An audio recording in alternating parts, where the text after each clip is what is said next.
Hey everyone, welcome to another episode of the Florida Sound Archive podcast. I'm your host, Jeff Kaiser, and today's guest comes to us all the way from Gainesville, Florida.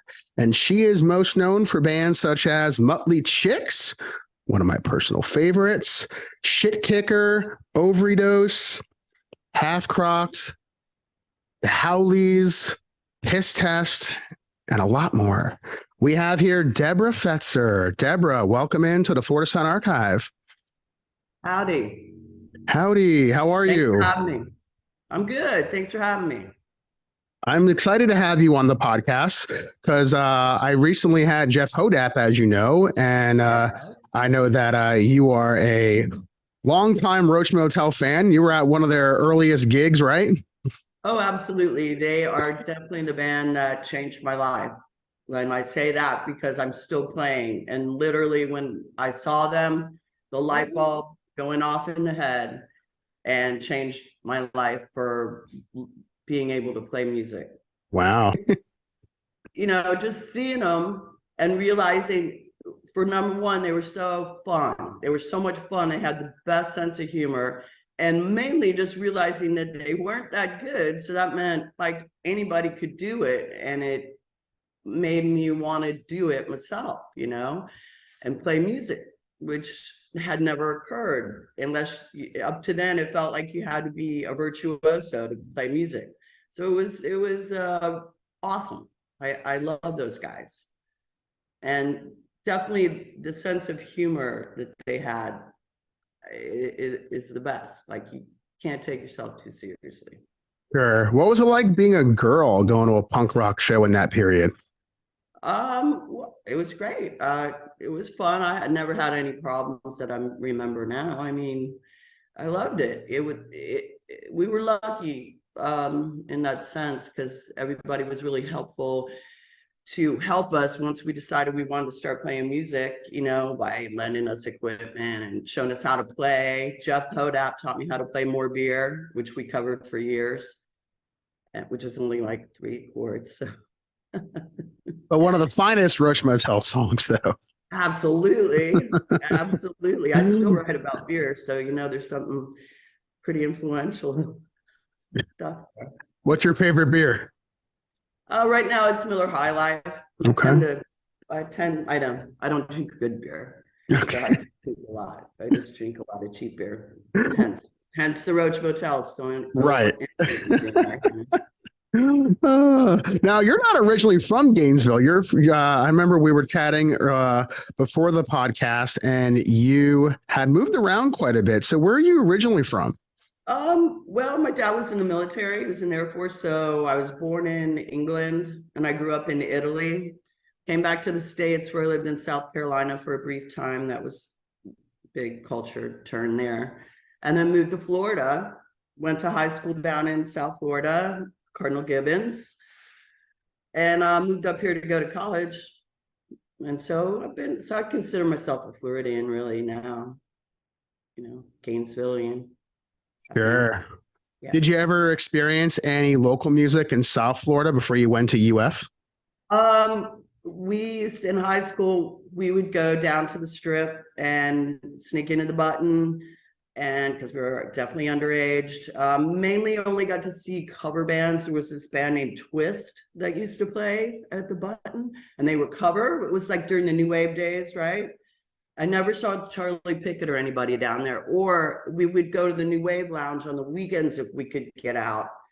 But I never saw the bands like the Eater or anybody who played there because they would play usually during the week, I think. And so we could never get out, because we were in high school. But I certainly know a lot of South Florida bands to come out of there since, but I never really saw them back. I was too young, really, kind of back then. Sure. And then when you finally got up to Gainesville, what was that like for you? Imagine quite different than being in South Florida. Yeah, it was. I kind of feel like it was life-saving in a way, because just it's a way different lifestyle. And it was more empowering. It's more intellectual environment, I think, since there's college here. But the punk rock, being able to, you know, seeing music and realizing that you don't have to be great to play it was awesome. It was just you know, just changed everything, you know. Before you experienced a live Roach Motel show, what bands were you listening to in that early formidable period for yourself? Probably, you know, what was that radio stuff, probably, but like Stones, you know, the new wave stuff, Cars. And I did see the Cars down at the Hollywood Sportatorium before. And, you know, I used to go to concerts and stuff like that. But just once I got into the local stuff and seeing that you could do it yourself and going, putting on a show, I often hearken it to like the Little Rascals. I don't know if you remember, they were like the Little Rascals. And Yes. then they'd all get together and put on their little show. And that's how it always feels to me when, you know, punk rock should have that feel a little bit like you're putting it on, you're doing it yourself, you get your friends, you know, you're figuring out the sound, you're working the door. We used to, because in Mutley Chix, we had a fanzine called No Worries. It was really Lois, our singer, our first singer, her fanzine. And so we would book shows and we would have them at the Legion Hall and or wherever we could get a space. We'd rent out, we'd have to get someone to do sound, we'd have to work the doors, but we would get a hold of bands that are coming through like Agnostic Front or, you know, big, but which now is big, but they weren't that big then. They were just coming through. Well, you know, work the door. Everybody would come. Back then there weren't even shows going on in the South, so people like from Tampa would come up here for the shows. It was just like a big, you know, feeling like you're putting on a show, which we were. Right.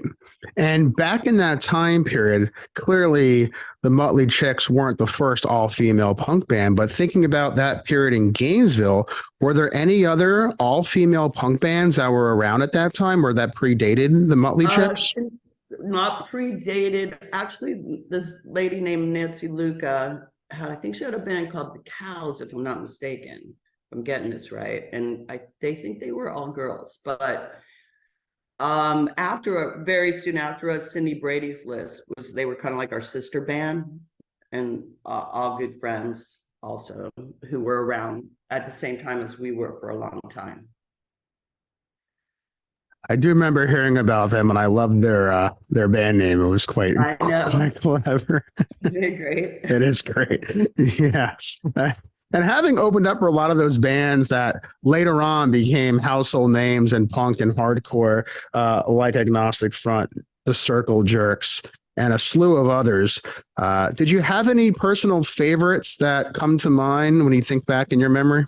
Well, definitely Bad Brains. I mean, that show was just insane, and just having no idea what you're getting into. Like, can you imagine like knowing nothing about the band and seeing them? And the energy and what they played, how they played it, just phenomenal, like mind-blowing. Like nothing lives up to it. Nothing lives up to it. Just tremendous. Anybody knows Bad Brains knows what I'm talking about. Definitely. Did you get to have any conversations with any of the members of Bad Brains during that show? Yeah, that was the beauty of it. That's also part of this Little Rascals putting on a show thing that I'm talking about, because you always talk to everybody in the band, always, like, and that's the beauty of punk rock, right? There's no line between the people playing and the people that the audience, like, you get to know people, they're part of the scene, right? So, and even to this day, like Fang was in town, this was a few years ago, when and Agnostic Front, they come to town, they remember you. Like, they remember meeting you, and how many towns and places have they been, right? But they still remember you, and that's beautiful, right? Definitely. That's why it's great, you know? Yeah. You mentioned the American Legion Hall as one of the venues that you'd play at. What were some of the other ones back in that early period that come to mind where some of these shows were being held at? Well, usually they were American Legion Hall or whatever hall, West Side Rec Center. You know, we'd go and we would go, you'd have to go down to the city and tell them, oh, we're having a dance party. And then you have the show and hope shit would get broken. of course things would go nuts and we'd have to clean up afterwards, and it'd be like blood and, you know, broken shit. And then you'd hope that we would pay the guy if sometimes they had to have somebody in there, and we'd give them an extra 20 to stay. And, you know, it was very putting on your own show kind of thing. Yeah, very DIY, Yeah. back, certainly. Were there any shows that perhaps you think back and it's just kind of want to forget one of those ones?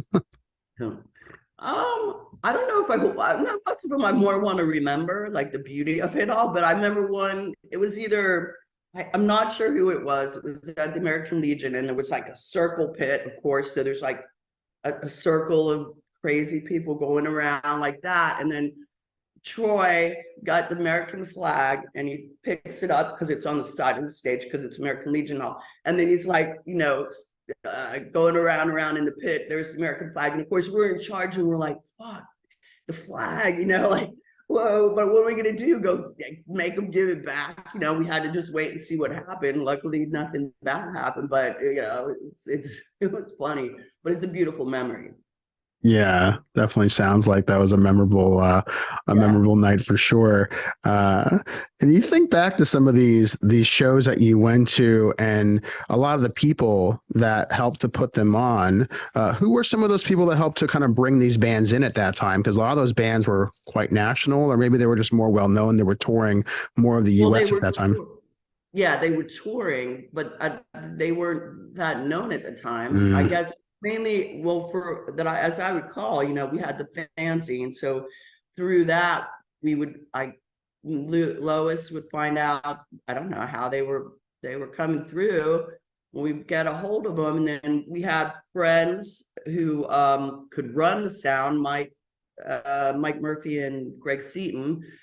They could run the sound, and then I think we eventually started realizing we needed a PA, getting the PA. We'd rent it from Everyman Sound, who the guy was like, I think he, it took him a while to feel confident in letting us do that. But we worked it out. I mean, yeah, I'm sure it wasn't great equipment. I know that it wasn't all great in sound, but back then, people just kind of went with what they could get. Sure. Right. Absolutely. What do you remember about the first Mutley Chix demo cassette?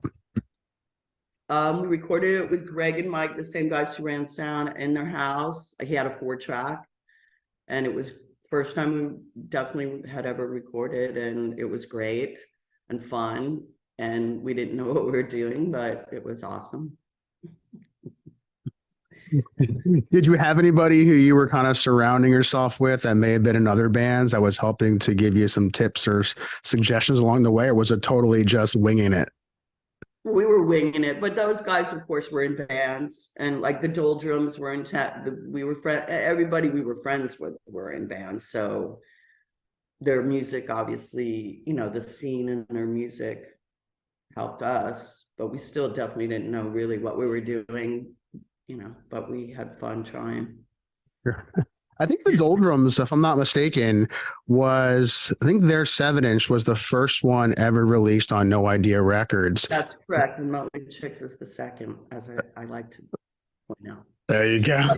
Doldrums was one of the best bands to never come out of Gainesville, because they were a great band, great guys. Russell, who passed away, was a great guitar player. I played with him in All Star 69, which was killer.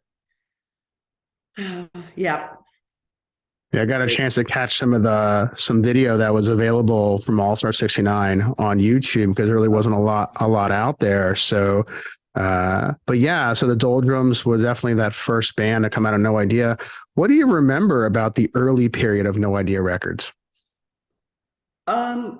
Well, Ken and Bar were friends. I remember sitting in them because we did No Worries, and if I may say so, and someone could prove me wrong, but we were kind of influential on them to do No Idea, since we had No Worries. And we met up with them and were giving them tips on how we were doing the fanzine. But needless to say, theirs took off like a rocket. good guys. I never had any problems with them, but they certainly did a great job at what they were doing till the end, I suppose. Sure. Yeah, definitely had quite a lot of bands that kind of cultivated the quote unquote Gainesville sound in many respects. But the second release was that the Mutley Chix Crimshine 7-inch split. Yep. Yes. What was your memory of that 7-inch? My memory is I wish we would have known what we were doing, because we did not. We happened to be recorded with some English guy in a garage. I don't even know what we were doing, but Bar asked us and we were just like, hey, use this. Like, had we known that it was going to be no idea and it could go far and become this whole institution, think might have double thought about what we were doing and maybe try to do it in a studio and a little better, but we didn't, and that's what it is. Did you all was that recorded live, right? That was a live track, wasn't it? I think so. Yeah. I don't know. It sounds live. It sounds it up there. I don't know. It sounds live. Yeah, it was, I'm sure. Did you play a lot of shows at that time with other bands that were also on No Idea Records? And if so, what were some of those bands you also played with besides the Doldrums? Well, back then it wasn't even No Idea Records, because it was just, they had that fanzine and they were starting to put those out, but it was way before they were doing everybody. They were producing a lot of people. But we always play with local bands for sure. And we'd always get, if someone was coming from out of town, then you'd have the headliners and then everybody else would be local. And bands from Tampa usually, who were like our brother bands, because that was just a line of people. People always came to Gainesville from Tampa and Tallahassee, not so much South Florida for whatever reasons. Far, maybe. Yeah, it is far, right? It is kind of a drive. So what about when you were going down and playing shows, perhaps in Tampa or Orlando, St. Pete, those parts of Florida? What were some of those shows like?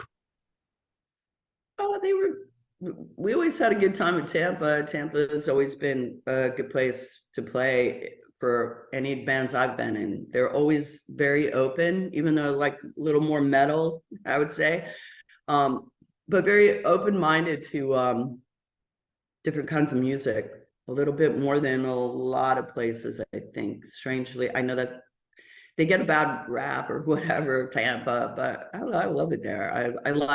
I appreciate the open-mindedness of people that come to see you and are open to different kinds of music without, thinking everything's got to be the same. I think Gainesville has a little trap of sometimes of pop punk or, not a little less open-minded somewhat. Didn't used to be, but it's kind of has it sometimes become that. Sure. I think the furthest south, and correct me if I'm wrong, that the Mutley Chix may have played, was that like Melbourne? That Melbourne show where there's that skinhead flyer was crazy. We didn't even play it because, of course, that was only like, of course there used to be skinheads at shows all the time. That's just the way it was back then. But this was like, they had everything set up. They had all this really crazy propaganda, skinhead propaganda. Of course, English, and it was in our band. She's an African-American woman, and we were like, what the fuck? And, and basically at one point, I don't know what happened. We had driven there. It took forever, yada, yada. It was out in the middle of nowhere.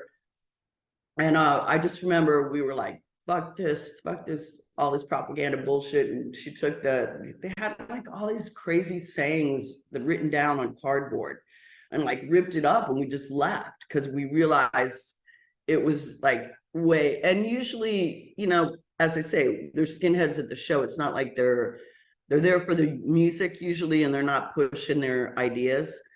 But this was like purely, it almost was like a Klan rally is what it felt like. It was not cool. It was not cool, so we got the fuck out of there. Yeah. Did you ever witness anything happen? Any bad fights or anyone get roughed up at a show like that? Oh, sure. Definitely fights. Always, that was pretty common, especially in Tampa, but even here. you know, sure, definitely seen fights, skinhead involved fights. Yeah. So the Melbourne show never actually happened where Mutley Chix played. Is that correct? Right. We did not play that show. We left. So was that the only gig that the band was booked for to play down there, or did you get back down there at a different time? Oh, yeah. No, that was the only time we went down there. Yeah. We didn't, particularly, but besides Tampa, I don't know that we actually played out too much. We did try to tour out to California, which was disastrous. A friend of ours, Warren, had a VW bus and he had just put a new engine in it, and you're not supposed to go over 55.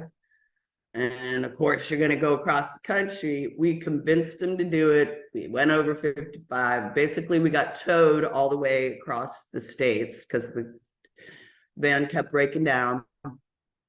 And we were also trying to make one of the old Mutley Chix, Sharon's wedding, which we did not make because we didn't get there in time. We only played 2 shows, and it was not a very well planned excursion. Who do you remember playing with at those California shows? In California, we did play Chico with Skin Yard. They were a pretty well-known band back then. That was really fun. I mean, the shows were great. And we played Gilman Street Warehouse, which, that's pretty notorious, with Scream, who we knew very well because they used to play in town. We did the shows with them and we're friends with them. So those are the 2 shows that we played on our tour. And that was the only tour the Mutley Chix ever played at that time. I also was stopping breastfeeding my daughter at the time because she was like about 2, but I just left. And so we had this whole thing where I was like having to pump. When during the breakdown once, we all toasted with my breast milk, and great times. Speaking of your daughter, what does she think of her mother's career as a punk rocker? You'd have to really ask her, but I mean, I think she respects it. It's not her cup of tea, I don't think. I think she respects it. The Jessica from Less Than Jake did a book called My Mother Wears Combat Boots about kids who have punk rock moms, and she's interviewed in that. She might get a better clue on that. But it's kind of rough to have somebody be your mom, and then you live in a small town, you're kind of notorious, good or bad. So That's not easy, I'm sure. Right. And the Mutley Chix, while we're on the topic, did like a reunion show. Did your daughter get a chance to experience the band? What was her thoughts of that reunion? She loved it. It was great. I was really glad to be able for her to see it. And also at the time, I was turning 50, but also I really wanted to do that reunion. And I just, in the thought that, maybe, because one of us, we're not gonna last forever. One of us may not be here anymore. And sure enough, not long after that, Cindy, who I played in many bands with, passed away from cancer. And that really sucked. Like, she went in like 4 or 5 months. But that said, I'm so glad we did, again, made the effort to have that reunion, because you never know. Right? That's right. You never know. Yeah. You never know. Has there ever been any talk about doing a Mutley Chix discography release of everything, or maybe even just like a Bandcamp digitally where you can listen to all the songs that the band's put out over the years? No, but that's a damn good idea. Anybody want to help me with that? It's hard to track down all the stuff because some of it's really hard to come by. Some of the cassettes. Yeah, I actually have most of our stuff. I do. And even I definitely archived a lot, anything my band stuff. And even after, thank God, I did have a house fire, but I did manage to save that shit, which I feel was like the saving, one of the best things I could have saved out of that. I was lucky. Definitely. Yeah. So all the archives that you have, because the things you shared with me, the flyers, the photos, Were these all things that you had pre-scanned digitally, or do you still have these hard copies? Oh, I still have all the hard copies of all that stuff. Those were already, that was just because they were out there on the internet and I could download them. But I have even more, way more, an archive of stuff that has not, and you know, those are the things that would make a great booklet with a release of the Mutley Chix discography. Yeah, I do have a dream. I think I can do it, of doing a Mutley Chix book. I feel like I couldn't do it until after Piss Test dies. I only feel like I could do one project at a time, sort of. But I really want to do that. So, and that way I want, after this band goes, I would only have to have a new focus and do that and not worry about getting another band together for it right away, you know? Yeah, definitely. And while we're on the topic of some of the early period, one of the venues that you played at many times over, the Hardback Cafe. What are some of your memories of playing the original Hardback, maybe even the one that came later, but more so the original Hardback location? And also, you worked, didn't you work there too to some degree, or help promote shows there? You might say I could help promote shows, but I'm just very good friends with Alan and the whole family. I never worked there, but everybody was kind of like one there, especially the original one. Great place. Alan's very open to all kinds of different acts and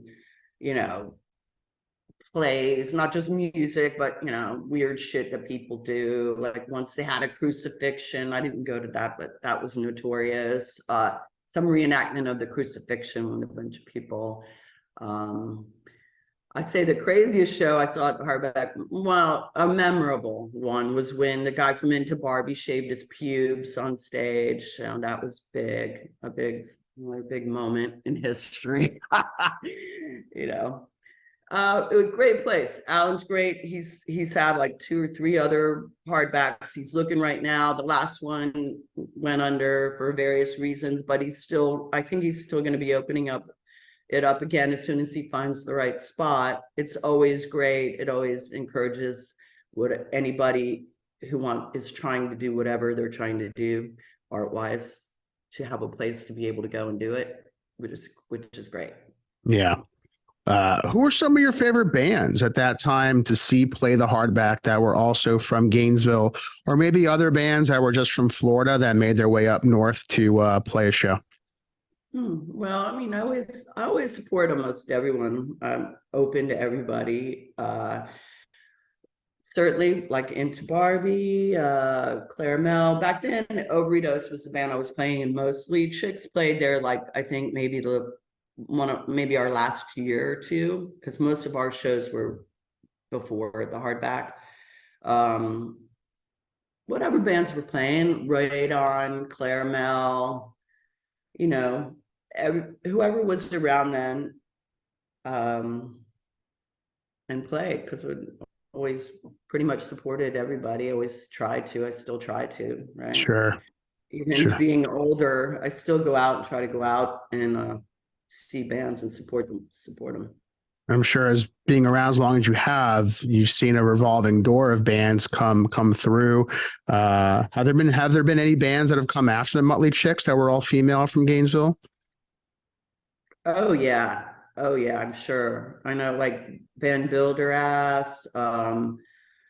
Right now there's, but Michelle, who plays drums with Piss Test, has another band called Antagonizer and another one called Ill Star. They're all girls. Cindy's Brady Lisp. Right. Yeah, I'm sure I'm missing someone. Sometimes it's hard for me to remember, because sometimes there's like a male drummer or a male bass player, and it's like the rest female. So it's hard to, and sometimes some of those bands have had different members come through, and it's hard to like nail down, okay, this was a all female band the entire time they were around. Right. So Mutley Chix were, except for twice we had Victor from Dole Drums and Chad, who was from millions of bands. He was in Roach Motel actually as a drummer. fill in when once something happened and somebody couldn't play, and we'd make them wear a dress and a wig. And what was that? What was that like when the dynamic changed to having a guy a guy Everybody fill thought in? it was funny. Everybody thought it was funny. No, we weren't upholding any, it was funny. Sure. We needed to play the show, and somebody, either they were sick or whatever, out of town, I guess. As you're playing in a lot of the bands that early on, did your parents or your family, did they at all know what you were doing, and did they have any interest to ever see you play? They know they knew they'd never understand it. I guess it's I guess that's a good thing, because, well, how people rebel, right? So I guess that helped, because no, I think they definitely never looked upon favorably, like couldn't understand it. And, well, let's face it, drugs, sex, rock and roll, and they think it's something bad, which is, can't say it's not true. But besides, they don't see the benefit of it, which I find a lot of benefit in doing it. So no, they don't understand. And you could see the passion that you have, because and so many of the photos that you have out there that, I don't know, the ones you shared as well, just the energy, just in photo form, just seeing it live would be probably a whole different experience. So talk about your stage presence and how you kind of bring that to some of the shows, especially when you were the singer of the band, which Piss Test you're the singer for. So what is that like for you as you're kind of getting ready to get on stage and sing? Well, first of all, it's just fronting. I wouldn't really call it singing. And I kind of worked my way up there, because I definitely didn't start out having the personality for that. I started, and also only played guitar. I played guitar and bass through a lot of those bands. And towards the later bands, it just started singing. And I guess it's harder to sing and play, unless you're really good. And then I just started fronting and just liking it. Or being able to do it after seeing so many bands that I admire so much, and front people that I admire so much. And through the years, noting, I think, what works and things that work and how to engage people, also wanting to have a sense of humor about it. Not that I wouldn't listen to stuff that's serious, but I feel like something's lost there for me. Like, you gotta have, at least, even if you're playing like heavy metal or something, you gotta have a sense of humor at times, right? Sure. Who were some of those? Who were some of those early influences for you, singing wise, at that time, or vocals? I wouldn't say vocals, obviously, because I can't, obviously don't sing. It's just fronting. But people in bands, anything that works, from I think I like the hardcore bands, American hardcore type bands, with a front person like that who's out front. Also, Dan Destructive from No Fraud certainly was influential. We're friends, and so he's an entertainer. So then, he goes. So that was definitely influential, I'd have to say. Anything that works, where it works in capturing people's attention. Granted, also people probably don't want their ears to hurt if you can't sing well, but if you figure out what you can do okay and have fun at it. Yeah. Yeah, we'll get back to that in just a second. You mentioned No Fraud. No Fraud was from Venice Beach, right?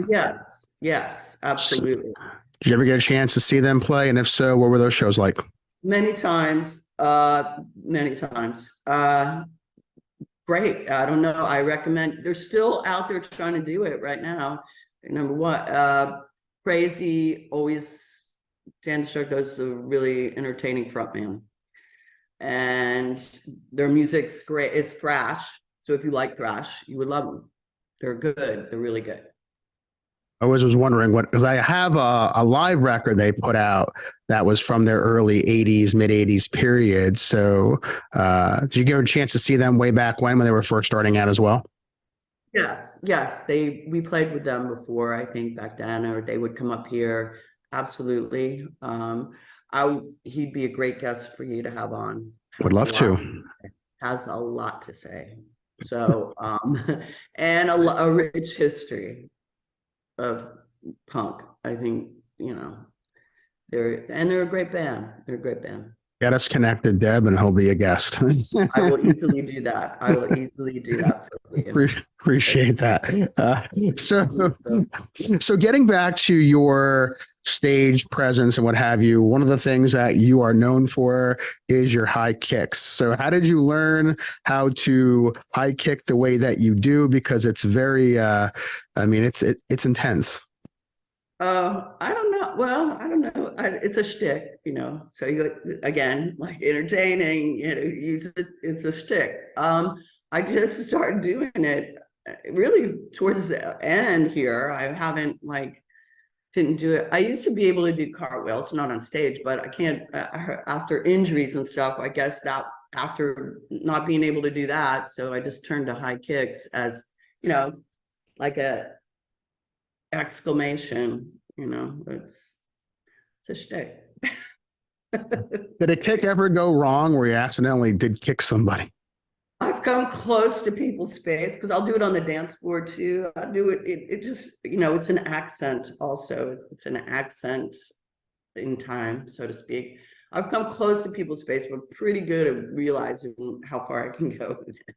I've never hurt, only like my own hip, but I've never kicked anyone in the face or anything. And as you've gotten older, do you do any kind of pre-gig warm-up as you're going to be throwing a couple kicks? Would you do any kind of exercises before you get on stage now? I don't warm up or anything, but I do a lot of yoga. I do a lot of yoga on my own, a lot. And I definitely try to take care of, I wouldn't be, and even then it still hurts sometimes. After a show, I got to soak for sure. Yeah. Results, And speaking of yoga, Samantha Jones from Gainesville was also a prior guest. Jared, you get to do yoga with her? I never actually have. She's not teaching now, and I taught for a while. I do hot yoga. It's different style. So I never took her classes. I know they were great. I know she's great. I know she's a very good yogi. If you shouldn't compare, but I do hot yoga. I'm into the heat, and hot yoga helps me. I highly recommend it. I think I tried yoga once, and I don't know if I gave it a fair shot, but I've seen a lot of YouTube videos, and definitely takes a lot of I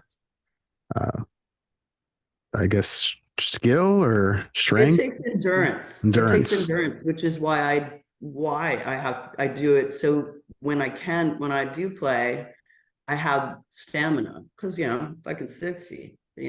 So it does help be able to prance around for a half hour, those high kicks, and be exerting the energy out of your body. Sure. Yelling, basically. Yeah, takes some work, so it helps. That's why the endurance, very helpful with endurance. There we go. Now we know your secret. It's been revealed. So what kind of jobs did you have, when you were in the Mutley Chix and even later on as a 90s kind of rolled in? What type of work were you doing to kind of align with your playing and all that? Well, we live in Gainesville, which is the University of Florida, where I worked for 30 years. I recently retired after working 30 years. I did basically, for the most part, IT stuff, which I hate computers. So there you have it. I worked in a registrar's office and the library, but I was doing IT stuff in those places. And but for 30 years, and 2 husbands, 2 marriages, 30 years. That was so office work, basically. Office work. What was it like being an alumni of UF and then going back and working at the school that you spent all those years at? It seemed natural because it just seemed to be natural. It's what I did. I had a kid, I had, regular life stuff, and it was thank God, as soon as literally to the day was like April Fool's Day 2020 or 20, whenever COVID hit, 2018. I got 2020. right out. Literally that day, I was gone. Thank Well, God. But it's cool to have money coming in and not have to work and still be. That's why I try to keep active and stay healthy to keep kicking. sure. Well, congratulations on your retirement. Oh, thanks. Yeah, that's awesome. And when you retired, did you increase your playing and your band? Because I think you've been in a lot of bands that came later on, especially some that have been more recent. So did you kind of pump up the band play? Well, I was in Piss Test, and like I said, it was right when COVID hit, so nobody was pumping up anything. Nobody was, you know what I mean? Although our band kept playing, we managed it, and we got a lot of flack for that, because it was for obvious reasons. People didn't, whatever. I'm not going to get into that, but Sure. I'll say that the equal amount. Sometimes having more to do, I'm a little more disciplined. I don't know. It's about the same. Yeah. And Piss Test put out a 7-inch record. So that was probably one of your first bands in many, many years that put out a physical copy of something. So how important was that to have something released like that? It was great. No, it's important. We have one that's already now like a next one that's supposed to, it's like over a year old now, and it hasn't come out yet, but same, one of those sad punk rock stories. But it may, hopefully it will. It's been recorded and the artwork's almost done now. So we've got a different bass player. So, but we might put it out. Who knows? Is it another 7-inch? Hopefully, I think that is what we were trying to do. Yes, the 7-inch. Of course. Okay. Well, with COVID and shit, and then there was a vinyl shortage, and lots of things. Right, a lot of delays. And it's weird, of course, those songs are all old now and we're doing different stuff. So it's just the nature of the game. Yeah. That's punk rock, though. It's timeless music, Yeah, right. No one will know when it was when you recorded it. Right. Unless you're going back to the early 80s and the first wave of, hardcore punk, then that has definitely a more dated sound, I feel like. But right. So, another band you played with that I think did play some shows out was Half-Cocked. Half-Cocked? Yeah. Well, yes, there was Half-Cocked and Half-Crocked. I think the Howleez might have played out a little more. We actually toured with that. That wasn't that long ago. I think it was still in the early 2000s, mid 2000s. Howleez, we played in DC and New York. That was really cool that we actually managed to do a little tour. Whereas with the rest of the bands, we don't always seem to get that together. Yeah. Why do you think it came together with the Howleez versus some of the other bands you were with? I think because the girls in the band, there were 2 other girls in the band, and they're very industrious ladies who made it happen. I definitely like the Howleez because you can hear some of the music from the Bandcamp. More garage style punk. Yes. So were you into that a lot as well? Because that's definitely a bit of a different sound than your traditional hardcore punk of some of the other bands you played with. Yeah. I love garage. I like most music. I like surf, and punk or hard rock, like metal. Sure. Yeah. It was garagey. We were trying for that, so I'm glad you thought so. Yes, definitely had that sound. Could we ever hear you in a heavy metal band? Sure, if somebody would have me, for sure. I would definitely do that. You got the chops, and it definitely got the kicks. So, all right. Hit me up. That's great. So there's a lot of other bands that you've played in over the years as well. There was I think I found a clip of Shitkicker on YouTube. So how long did that band exist for? Shitkicker, that was after Mutley Chix, and the cool thing about that was because especially it was the first band, and we were, it was so great, and everyone loved us, and we were great, So afterwards, that feeling, the breakup feeling, the band's gone, and I didn't even have a concept of being able to do anything else. I thought that was it. That was the end. That's the end of the music. That band died. That's how it felt.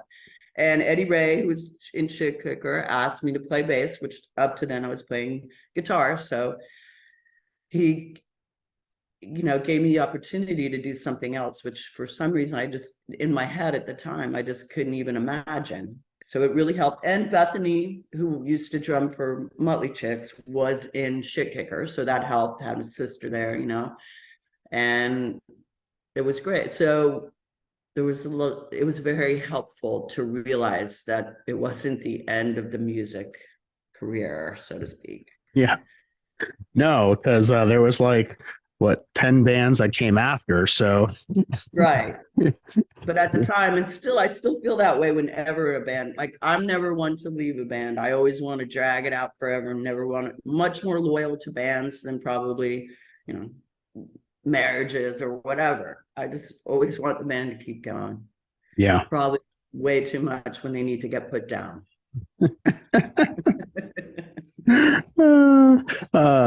Talk about some of your favorite record shops that you had frequented back in the day in Gainesville, and how important some of those were. Maybe you played any shows at any shops over the years.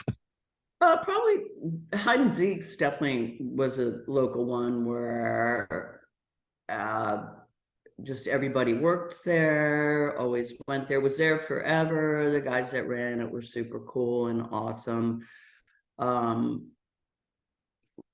That's back then. I know that's how Ovarydose got together. We had an ad looking for people to play, musicians, when you would go and tack it on the bulletin board that you were looking for a band, and looking for people, like-minded people, and so Hide and Zeke's was great. It's the only Pat Hughes had one. I forget the name of that place, but what, Hide and Zeke's was kind of like the mainstay. That was the main one. Yeah. I know a lot of bands locally can sometimes have shows at record shops and what have you. So I was curious about what you did over the years there. Yeah, they don't really do that. We never did that here. I used to open records. I know they did that down south in Miami a lot. I know that was a thing, but that was something that never really happened here. Gotcha. I know that the Fest, which is in Gainesville, has existed for a while, and sometimes the lineups are so long I can't remember who plays anymore. So has any of the bands you've ever played at one of the fests before? No. Why not? I'm not sure. You'd have to ask Tony, the guy who runs it. I think he doesn't have a particular either doesn't care for me so much, or maybe my bands probably would be my answer. But that's his prerogative. Gotcha. About the punkest thing you can be is to not to be banned from the fest, right? I guess so. I was wondering, because I started going through some of the prior posters. I'm like, I didn't see any of your bands on there. I'm like, that seems odd, because you're Gainesville through and through, and so. But and you'd have to ask him. I'm not sure. But got it. It is what it is. It is what it is. It is what it is. Well, can't please everybody. That's the truth. So, so Piss Test working on, already has those songs already in the can and ready to come out. But we're not sure yet when those songs will be released. Any gigs upcoming or any tours that Piss Test may have that you wanted to talk about? No tours. We just got a new bass player, so that's a thing. We do have shows this summer. We're playing next week here. We're playing in Tampa in June. We're playing the Florida Underground Fest in Orlando in August. So we got stuff for the summer. But having the suddenly needing a new bass player is always, it's like a step backwards to get forwards. Right. We're in that, working in the new bass player phase. When you think about touring, like back then and then touring now, what are some approaches that are just different that you wouldn't do today, but you did back then? Well, I actually don't have, I wish I had more touring experience because none of my bands could ever get their shit together enough, really. And anytime we did, it didn't usually go well. But I mean, obviously, it's got to be easier. Just back then, you had to have a map. There was no GPS, or there was no you were calling people from a payphone to find out how to get to where you were supposed to be. That was hard, and people who used to do it all the time, hats off, because that's crazy compared to how easy it is now. Yeah, I don't have any touring tips. And you all get into one vehicle, or how do you normally do it nowadays? We usually have two different cars. Is how we Howleez get around. Makes sense. Probably for the best. I can imagine. So, I think of just like a family trip. Sometimes you kind of wish you took two cars. Right. Exactly. I mean, if you were really touring and you probably all want to be in one unit. Yes, I don't know, because we don't get to do that, but like far. Sure. I want to quickly go back to something that is on the back behind you, and some of the flyers. A flyer that you shared with me was when the Mutley Chix played with the Flaming Lips. Not a Florida band, but definitely one of those bands that got really, really, really, really big. But you played with them back when they were just a band from Norman, Oklahoma. So what was it like playing with the Flaming Lips back then? And are you a fan now? Yeah, it was great. I don't have particularly a lot of memories from it, except for it was a big show and it was packed. It was a Legion Hall. I don't remember playing it for much, to tell you the truth. And it was great, fun, big show. Just big show would be my best memory of it. And certainly to know that they've gone on to become so huge, is remarkable, right? I, I like them. Sure, it's not really what I listen to all the time by any means, but it is some. Actually, that poster, my daughter gave it to me as a housewarming for my new house. But it's from a place online where they redo actual shows that I guess they find. I mean, usually most of them are like Ramones or Iggy Pop, Blondie, shit like that. But they had this because it's Flaming Lips and it's from an actual show, and it was, Mutley Chix. That's pretty cool. Pretty awesome. That is pretty awesome. That is pretty awesome. Yeah, I know. When I saw the poster, I was like, well, we sent the flyer. I was like, wow, that's pretty neat. Getting a chance to, because I mean, I never seen many flyers for the Flaming Lips back then. I've seen some of the record, but never seen the flyers. So that was interesting to see that. So and they came to Gainesville. To me, play our Bad Brains flyer means more to me, but that's because I love Bad Brains. So I like, and Circle Jerks. Like, I think, hell, we actually played with them back at the time when they were in their prime. How cool is that? What was that like, playing with the Circle Jerks? It was great. It was fun. Great show. Great. Yeah, it's great. It was, the Bad Brains was mind blowing, because their intensity and how it's something you've never seen before, and the meld of rock and reggae, like, just, and the intensity and beauty of it all. It was just crazy. Did you ever get to play? Well, no, I don't know why I'm asking this, because you did, but you got to play with Roach Motel, right? How many times did you play with them? I saw one. I guess we did play a reunion, and actually, Morbid Opera we played was on that too, because I saw that flyer, and it was a Roach Motel reunion. I don't recall it so much, but I guess we did. Oh yeah, I think that one was at the Hog's Breath. I do remember that, this place in town. It was great. Always did. I love those guys. I love those guys. Great guys.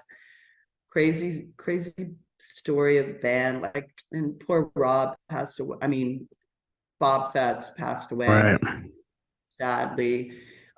Cindy in our band who passed away was his girlfriend, which is why we asked her to be in our band, because she was Bob Fetz's girlfriend.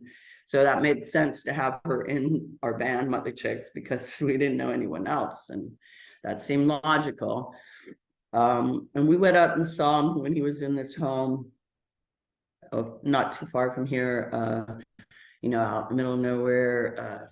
I forget, the Perry, Florida, like institution kind of. We drove there and saw him before he passed away, before both of them passed away, which was crazy. But he was still Bob. Great guy. Yeah. I only had a chance to meet him once at a Roach Much Hell reunion show, and he was down there in South Florida when they played in Boynton Beach. Right. Funny guy. Great front person also. That's very great front person. Totally worked. And especially that was also part of the charm of them. And back then it was interactive. Like people were throwing beers and yelling shit at you. It was all just one whole thing, which was great and beautiful. And because Jeff Hodap was a recent guest, do you have any good Jeff Hodap stories? Well, he taught me how to play more beer. He's awesome. He's a Dorian Gray of punk rock, never ages.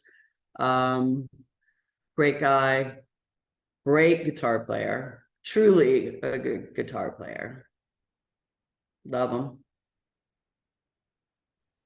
Definitely left his mark and on so many great bands he's played with, and I don't know if he's completely done, but he's left his mark for sure. Oh yeah, absolutely. I hope he's still playing. If they do, like we played with all the B words. Piss Test played with them a couple times. Okay, what was that like? Yeah. Oh, it was great fun. It was really cool. We played down in West Palm, and I think we played here with them too. It was great. Do you get down to South Florida much these days? Not so much. My mom used to live there. She doesn't live down there anymore. So I don't have so much. So if I was down there, then I could get out to a show. I used to go, but I haven't been down that way in a long time. I would love to. I mean, certainly have been to Churchill's and stuff. Never played Churchill's. Would love to. Oh wow! It might be getting close to too late because it's going to be. I know. The word on the street side, it's going to be closing. So I know. But that is definitely one of the most historic venues down where. Absolutely. I'm glad I get to go to these shows for sure. So besides what you're doing in Piss Test, anything else that you got going on? Any other bands or projects that you're kind of working on or perhaps looking to work on in the future? No, I wish so. I would love to be. I'm pretty bogged down with Piss Test right now but I can see where I might need to start doing other stuff. Although again, I'd love to play with other people as well. But again, maybe I should just try to get that book out, The Mutley Chix. That would be awesome. Yeah. What if your daughters came to you one day and said, "Mom, you want to start a band?" Oh, I would do it in a heartbeat. Yeah, for sure. All right. Hopefully she'll be checking this out and that might be an idea down the road. All right. Yeah, she just had a baby, so maybe once her baby grows up. I don't know. It's hard, although I did it the whole time I had a baby. Gotta say, it can be done. You live to tell the tale. Yeah. Well, that's great. It's been wonderful getting a chance to chat with you and learn more about your musical career and a lot of the bands you played with and a lot of the stories and the people and Piss Test. Great band. If you haven't checked them out, in the description of our interview, you can find the Bandcamp link to listen to some the Piss Test songs. And there's also a 7-inch that's still available to purchase, right? Yep. Oh, yeah. Yep. It's online. I think you can get it online somewhere. That is true. And then hopefully a new record to come soon. Yeah. And if you ever see us playing out in your town, come see us. you'll Just, be entertained if nothing else. just be careful not to get too close to the front. You might get a kick. Might happen. As we kind of close out the interview, Deb, I'd like to kind of turn it over to you.